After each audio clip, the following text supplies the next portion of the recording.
Hi friends, welcome one, welcome all to my YouTube channel. My name is Angela and today we are talking about literary fiction and I'm going to share with you 6 of my favourite literary fiction books. I really love plot-driven books, but I'm finding lately, maybe the more mature I get, I really love literary fiction. These are stories that are about human experiences and they explore some really interesting themes. These are books that really highlight the art of writing and language. And they're stories that are character driven and they have an introspective tone usually. My selection I'm going to share with you today is a bit of a mixed bag. There are some literary fiction books that cross over into classics, fantasy, historical fiction, and that's the way I like to read my books. I like to read a mixed bag, an eclectic mix, and I think you guys do as well. In my opinion, these books are all 5-star reads and I would probably recommend them to everybody regardless of their preferred category or genre of book, but I have to admit I don't see them talked about a lot on BookTube. There is one in here that when you see it you'll be like, oh duh, everyone talks about that, but there's a reason behind it. But the other ones I find not everyone's talking about, and so I think it's always nice to shine a light on those books. I just hope that you'll find one book interesting enough to add to your reading list and that you'll pick it up in the future. So literary fiction is a style of writing that prioritizes style of writing and character over plot. And I wanted to mention this because until recently I really didn't think I was a literary fiction girl. I thought I was really a genre type of girl, like a historical fiction. That was my genre. And while I do read a lot of that, I've found since I log my reading is that I'm reading a lot more literary fiction, and perhaps more importantly, the books I'm enjoying the most may cross into the literary fiction space. Okay, so let's get into them. The Virgin Suicides by Jeffrey Eugenides. To be honest with you, I only picked this up a couple of years ago and I didn't think I needed this book because I am a hardcore fan of the movie by Sofia Coppola. And so that, to me, I was like, why mess with that? Friends, I'm telling you, this book is exquisite. For the subject matter that is in this book, it is quite phenomenal, and the movie adaptation is one of the most faithful book adaptations I have ever come across. It was published in 1993 and is quite short, around 250 pages. It is a hauntingly beautiful novel that is set in Detroit in the 70s, where the 5 Lisbon sisters commit suicide one after the other. The Lisbon sisters are beautiful, enigmatic, and unattainable, and are worshipped by a group of boys in the neighborhood who are the narrators of this story. The boys observe the girls from a distance, and in this book, they kind of put together this jigsaw puzzle of the boys' experience with the girls, which a lot of it is in their own imagination, and then also what they know to be the girls' experience. And they put together kind of like this jigsaw puzzle of what is this mystery and melancholy of the Lisbon girls themselves and their family. I mean, what in the world would cause 5 girls, 5 sisters in one family to all take their own lives? The subject itself is difficult, but the one thing I took away from this was Eugenides' ability to get into the mind of teenagers. It is a beautiful representation of what adolescence feels like, smells like, tastes like. Yes, the subject of suicide is a difficult one to read, but I felt like Eugenides did it very, very well because you come into this, I think if I was to read this as a teenager, I would get a very different experience to reading this as a 40-year-old woman. But coming at it from my age, it takes me back to that age when I was a teenager and you have that angst and you don't know what to do with it. And he writes it so well. The story isn't just about the Lisbon girls, but it's about the boys that idolized them and loved them. The writing is really poetic and gripping, and some of the most beautiful passages I came across in this book. I highly recommend, if you haven't read it in summer.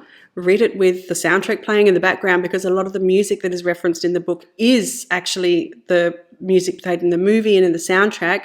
Or just read it with Air's Playground Love playing in the background and it will whisk you away to another time. And I promise it will haunt you and stay with you forever in a good way, in a very good way. The next one I wanted to mention is The Great Gatsby by F. Scott Fitzgerald. Plenty of people talk about this book. Yes. There really are few things that I could say to add to the discussion about this book. I read it for the first time probably only in the last decade, and I absolutely loved it. I think it was one of those books that I was daunted by because it had such a large following behind it. It had so much gravitas behind it, and so I was daunted by that. But the writing is so accessible and really, really gripping. It really is so many things. I mean, people study this book for years and you still come out of it with more and more things each time. But for me, what I personally love in this book is the writing, which is subtle and suggestive, and how F. Scott Fitzgerald can really paint a scene with words. And perhaps that is a direct reflection of the age where people didn't say things directly, they insinuated a lot of things and you had to read between the lines. And I like that. I like a book that puts you into the society and the time that it is set. Each time I read it, I find something new. I get something else from it, which I think is quite incredible for a book that is so small and so light that it has some incredible themes. It's just a time that fascinates me, you know, that jazz age, the 1920s. I have a romantic fascination with the lost generation of writers who lived in Paris in the 20s. There's so many other factors that make me like this book a lot, and like Fitzgerald's writing. But yeah, The Great Gatsby, you can't go wrong with it. So this is always something I tend to pick up towards the end of summer. And I mean, I think that's what it is. It's a late summer read, and it is something that you can just pick up very, very quickly and read it and get something out of it every single time you read it. This Other Eden by Paul Harding. This is one of those books that crosses over into historical fiction, and it is fascinating. It is a little horrifying at times, but I promise this is a very powerful novel that will resonate with you for a long, long time to come. So this book is inspired by true historical events, and in the book it is set around Apple Island, which is off the coast of America. I think it's off the Maine coast. And it's an island where a number of people have found their home, and they've come there to escape judgment from society, maybe because of the colour of their skin or because they haven't fit into society the way society expects them to. And they have found a place on this island. And the book opens at the start of the 20th century when we meet Benjamin Honey, who was one of the first people to come onto the island with his wife. And then a century later, we're meeting their descendants who are still living on the island amongst a number of eccentric and colourful neighbours who have made their own home on the island. But then the government officials decide that they need to cleanse the island because the people that are on this island, they're not assimilating into society the way that civilised people should be living in society. And so the government or these officials decide that they're going to cleanse the island. It is such a powerful, powerful story, and the writing is so beautiful and lyrical though, so there is a real dichotomy between the two. You know, when you have these horrible things happening to people, but the writing is so beautiful and lovely, it's always really quite tricky to articulate how that makes you feel. I think it was shortlisted for the Booker in 2023 for very good reason. It's just a beautiful read. It will simultaneously break your heart and fill it with hope.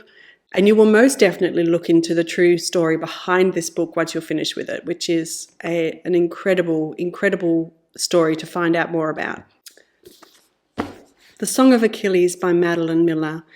This would have to probably be up there as one of my most favourite books of all time. I mean, I came for the Greek mythology retelling and I stayed for the writing.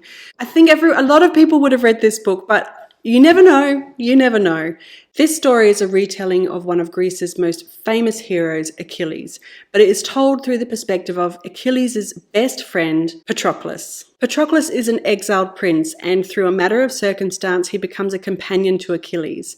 And Achilles and Patroclus are put under the guardianship of the centaur Chiron, who teaches them about war and medicine and all these sorts of things. And so they grow up together, they go through adolescence together. And then Helen of Troy is kidnapped, runs away, whatever. And all of the heroes of Greece have to answer the call to fight for Helen's honour and fight against Troy, including Achilles. The writing in this book is what makes it so beautiful. For a story that has so much masculinity behind it, you know, with the fighting and the war and all that sort of stuff, when I think of this book, I think of it as a gentle and soft, fluid story. There's a real softness to it, which comes because of the prose. It turns out being one of the most epic romance stories you'll ever read.